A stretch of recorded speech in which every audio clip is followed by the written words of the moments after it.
পাচ্ছেন কল্যাণ বন্দ্যোপাধ্যায়, তিনি কিন্তু আহত হয়েছেন। কল্যাণ বন্দ্যোপাধ্যায় আহত হয়ে পড়েছেন।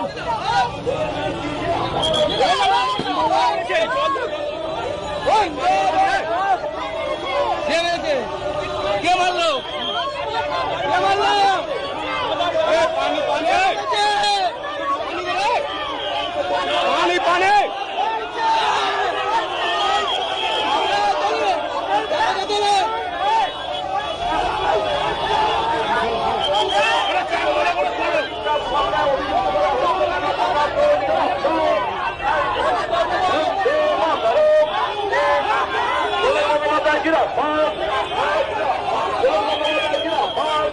এই রকম সঠিক খবর পেতে ফেসবুকে আমাদের পেজটি ফলো এবং ইউটিউবে সাবস্ক্রাইব করুন।